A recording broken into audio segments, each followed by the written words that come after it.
విజయ్ దేవరకొండ రష్మిక ఒకటయ్యారు. 10 గంటల 10 నిమిషాల సమయంలో హిందూ సాంప్రదాయం ప్రకారం వారి పెళ్లి జరిగింది. పెళ్లిలో ప్రత్యేకంగా నేయించినటువంటి ₹1,00,00,000 విలువైన చీరతో రష్మిక మెరిసిపోయారంటూ తెలుస్తోంది. రెడ్ కలర్లో బంగారు జరీ అంచుతో ఉన్నటువంటి సిల్క్ చీర అందరినీ ఆకట్టుకుందంటూ తెలుస్తోంది. ఇక విజయ్ తల్లిచ్చినటువంటి వారసత్వ పురాతన గాజులను కూడా రష్మిక వేసుకున్నారట.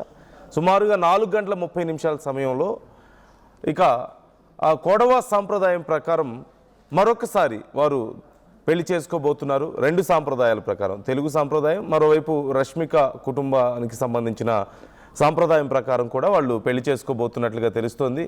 ఈ పెళ్లికి కొడవ శైలిలో పట్టు చీరను కట్టుకోబోతున్నారు రష్మిక.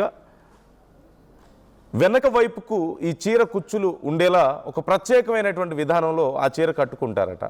రెడ్ లేదా వైట్ కలర్లో ఉండేటువంటి సిల్క్ చీరను కట్టుకోబోతున్నట్లుగా వార్తలు వస్తున్నాయి. కొడవ సాంప్రదాయం ప్రకారం పోల్చి చోకర్లు, అలాగే ఎమరాల్డ్ హారాలు, కుందన్ సెట్స్, జుట్టును పూలతో అలంకరించడంతో పాటు హిప్ దగ్గర జోమాలా అనేటువంటి బెల్ట్ను కూడా ధరిస్తారంటూ మనకి వార్తలు వస్తున్నాయి. అలాగే ఈ ఆచారంలో అక్కడ పోర్క్ని వాళ్ళు తింటారు. సహజంగా రష్మిక పోర్క్ తినడం అనేది సాధారణమైన విషయమే. గతంలో కూడా ఎక్కడో రష్మిక ఒకసారి చెప్పినట్లుగా చాలా వార్తలు వచ్చాయి, తనకి పోర్క్ అంటే చాలా ఇష్టం అని చెప్పేసి. మరి విజయ్ తింటాడా? ఆ ఆచారం ప్రకారం రష్మిక కోసం విజయ్ కూడా పంది మాంసాన్ని తినబోతున్నారా అనేదే చాలా ఇంట్రెస్టింగ్గా మాట్లాడుకుంటున్నారు.